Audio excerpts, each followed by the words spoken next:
Hello दोस्तों। आज हम बात करने वाले हैं Alfred her her her her but company के बारे में। ठीक है, हम इस कंपनी के बारे में पहले बात करने से पहले हम यह बात कर लेते हैं। हमारा जो भी रहेगा, मैं जो भी आपके पास शेयर करूँगा इंफॉर्मेशन, बस ये एक एजुकेशन के हिसाब से रहेगा। ठीक है, ये मेरा नी ये मेरा रहेगा। आप अगर इसमें कैपिटल जो भी लगाइएगा, आप अपना एक बार पहले खुद से के कर लीजिएगा, एनालिसिस कर लीजिएगा। उसके बाद ही आप इसमें कैपिटल वगैरह फंड वगैरह लगाइएगा। ठीक है, मैं कोई से भी रजिस्टर नहीं हूँ, तो कृपया करके आप अपना भी एनालिसिस खुद कर लीजिएगा। उसके बाद ही आप इसमें इन्वेस्टमेंट करिएगा। और हम इस कम अब अभी तक हमें चैनल को सब्सक्राइब नहीं किया, तो फर्स्ट ऑफ ऑल जाकर चैनल को सब्सक्राइब कीजिए और बेल आइकन को दबा दीजिए। और आपने अगर वीडियो को अभी तक लाइक नहीं किया है, तो फर्स्ट ऑफ ऑल जाकर के इसको लाइक कीजिए, ताकि हम आपके लिए हर एक दिन हम ऐसे ही कुछ ना कुछ अपने कोई कंपनी का फंडामेंटल हम आपके लिए लाते रहते हैं।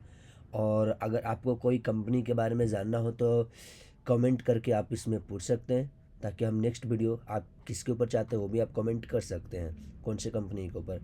तो हम अगर इस कंपनी के बारे में बातचीत करें, तो इस कंपनी का जो है सब सब सब सब्सिडरी कंपनी इसका दो है।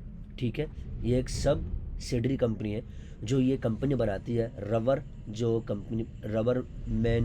मैन्युफैक्चरिंग करती है।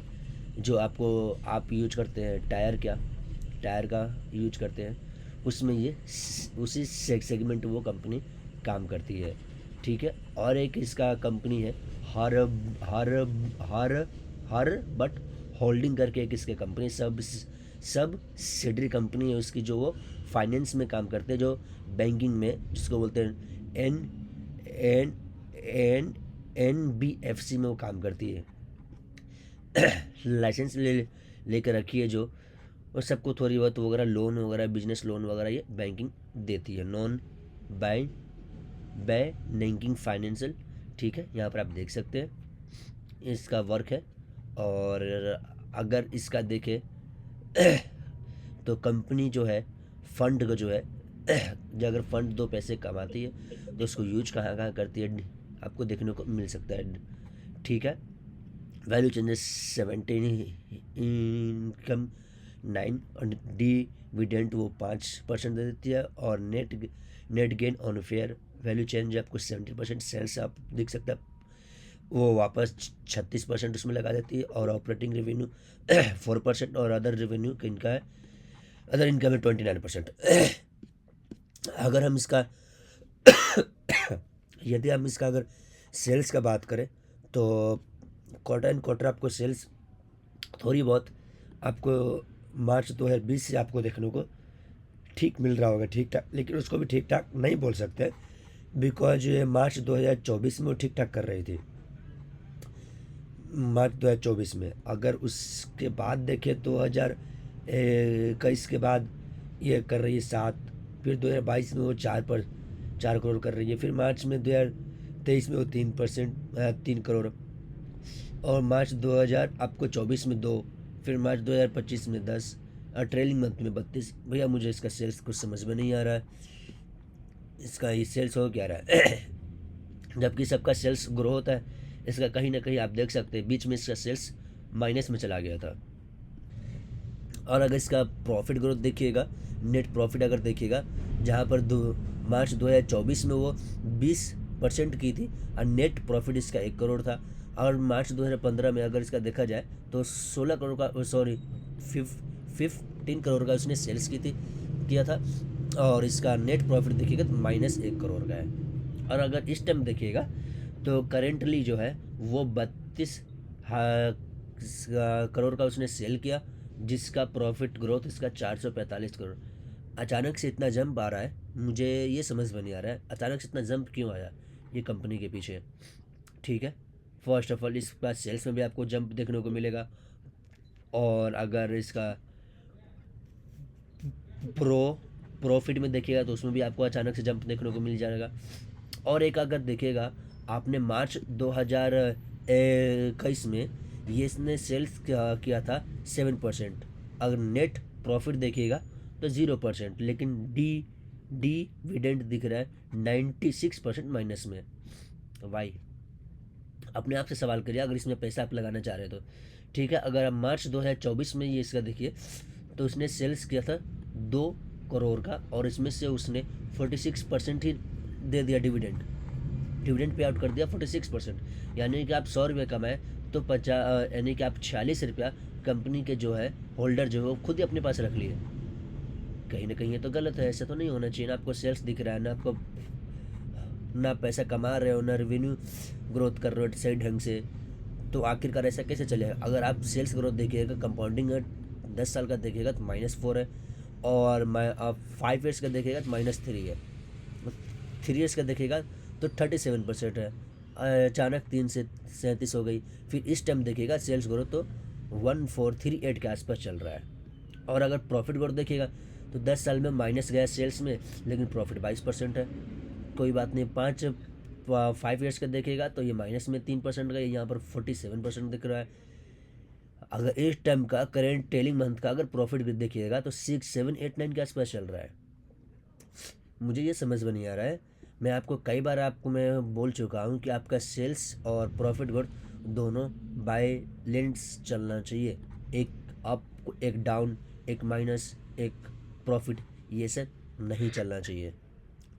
ये एक अच्छी कंपनी की ग्रोथ नहीं मानी जाती है, अच्छे कंपनी के लिए है ही नहीं। ठीक है, अगर इसका अदर असेसमेंट्स में देखेंगे तो कितना रिसीवेबल बचा हुआ है? ट्रेड रिसीवेबल है ही नहीं। ट्रेड रिसीवेबल, तो जब ट्रेड रिसीवेबल आपके पास है ही नहीं, कंपनी के पास पैसा कहीं से नहीं आने वाला है, तो अगर आने वाला है ही नहीं, तो अगर आप इतने 32 करोड़ के आसपास का आपने सेल्स किया तो आपका प्रॉफिट कितना मिला उसमें से? आपको 4-5 के आसपास चल रहा है। और पिछले साल का अगर देखा जाए 10 करोड़ का उसने सेल किया तो प्रॉफिट आपको दिख रहा है 6 करोड़ का। यानी कि आप मान सकते हैं कि अगर वह इतना होता तो आपको एसेट्स में दिखना चाहिए, अदर एसेटमेंट्स में दिखना चाहिए। और ट्रेड रिसीवेबल अगर आप चेक कीजिएगा, ये एक सेकेंड मैं देख लेता हूँ, मार्च 2025 का दिख रहा है। और अगर इसमें ट्रेड रिसीवेबल में देखिएगा मार्च 2025 का, तो आपको ट्रेड रिसीवेबल है ही नहीं, 0% दिख रहा है। 0% है इसमें ना। कंपनी के पास कहीं से पैसा आने वाली है, ये क्या चल रहा है? और आप देखने जाए तो एक चीज़ और मैं आपको बता देता हूँ, कंपनी ने झोल, मुझे ऐसा लग रहा है कंपनी झोल झाल कर रही है। इसमें क्या रीज़न है ये देखिए। आपको प्रॉफिट आपको कितना दिखाया? करेंट ट्रेलिंग मंथ का 445, यहाँ पर आपको 445 का दिख रहा है प्रॉफिट ग्रोथ। ठीक है, अदर में भी असेट्स में नहीं दिख रहा। अदर असेट्स में कि हाँ चलो कंपनी के पास पैसा आने वाली है, वो भी नहीं दिख रहा है। यहाँ पर गया पैसा। और दूसरी बात, कंपनी के पास पैसा भी नहीं आया है, -1 करोड़ दिख रहा है। सॉरी, ये मार्च 2025 का दिख रहा है। और मार्च 2025 का देखें हम प्रॉफिट, तो मार्च 2025 का प्रॉफिट है आपको 6 करोड़। प्रॉफिट पैसा आ कहाँ रहा है कंपनी के पास? कंपनी बता रहे हैं भैया हम तो, कंपनी के पास पैसा आ नहीं आ रहा है। अगर कैश एंड फ्लो में देखेंगे, आपको बाय लेंस शीट का जो है आपको सेल्स प्रॉफिट जो है कोई भी सीए से ऊपर नीचे करवा सकते हैं, लेकिन कैश एंड फ्लो जो है आपका बेसिकली आप इसको ऊपर नीचे गड़बड़ इसमें आपको झोल झाल करने में नहीं बनता है। पहली बात तो ये है, जिसमें इसकी वजह से आपको मैं कई बार कहा हूँ कि आप जो कैश एंड फ्लो को आप अच्छे से देखा करो। कंपनी के पास पैसा है ही नहीं, माइनस में है, कंपनी के पास पैसे नहीं आ रही है। और अगर आप इसमें देखिएगा तो कंपनी जो है फिक्स एसेट्स के नाम पे -3% है ही नहीं भाई, तो कहाँ से पैसे डालेगी? जब पैसे नहीं डालेगी तो कंपनी ग्रो कहाँ से करेगी? जब ग्रो ही नहीं करेगी तो आपके पास कैपिटल, आपका फंड कैसे ग्रो करेगा? कंपनी के पास प्रमोटर है 73%, और DI और FI वगैरह कुछ नाम ही निशान नहीं है, नामो निशान ही नहीं है कंपनी के पास। और 26% है जो आपको दिखने को पब्लिक शेयर के पास आपको देखने को मिल जाएगा। मेरा सलाह रहेगा आपको इस कंपनी से दूर ना करके रखिए, ऐसे कंपनी से, क्योंकि आपका कैपिटल ग्रो नहीं होगा, आपका कैपिटल ग्रो नहीं होगा। और आपको लगेगा कि हाँ अभी फ़िलहाल ये आपको अचानक से पंप होते हुए दिखेगा, ठीक है। मैक्सिमम मैं जाकर इसका प्राइस देखता हूँ, तो कंटिन्यू आप देखिएगा आपको 2006 से ये 97 के आसपास था ये। और अभी देखिएगा कंटिन्यू अगर 2023 के आसपास तक देखिएगा तो ये 800 के आसपास था, 820 का। एक बार 2008 के आसपास इसने पंप हुआ था जो 1355 गया था, और करंट में जो है अभी पंप हो रहा है जो 3600 के आसपास या 3500 के आसपास इसको 3600 के आसपास ये 3700 के आसपास इसका गया था। मेरा सलाह रहेगा कि ऐसे कंपनी से आप दूर ही बना के रखिएगा। अगर आपके पास फिर भी ज़्यादा पैसा हो और फिर भी आप इसमें लगाना चाहते हो तो एक बार मैं बोलूँगा इसका एनुअल रिपोर्ट जा कर के यहाँ से आप देख लीजिएगा, फाइनेंशियल ईयर 2025, और कंट्रोल F प्रेस करके आप देखिएगा इस कंपनी का पैसा कहाँ कहाँ जा रहा है, इस कंपनी के ऊपर कितने सारे कर्ज है उसमें आपको प्रॉपर से आपको देखने को मिल जाएगा, ठीक है। और इस कंपनी के ऊपर कुछ एलिगेशन वगैरह तो नहीं है, केसेस वगैरह तो नहीं है, ठीक है। कृपया करके मेरा आपसे यही गुजारिश है, ऐसे कंपनी से आप दूर रहें, दूरी बना करके ही रखिए, आपके लिए वही बेटर रहेगा। चलिए, अगर कोई और भी कंपनी के बारे में आपके पास इंफॉर्मेशन लेना चाहते हैं तो हमारे इस कमेंट कीजिए, मैं आपको नेक्स्ट वीडियो, ताकि हम उसके लिए आपको लिए हम अपलोड करें नेक्स्ट वीडियो। और कुछ डाउट वगैरह हो तो भी आप कमेंट वगैरह कर सकते हैं।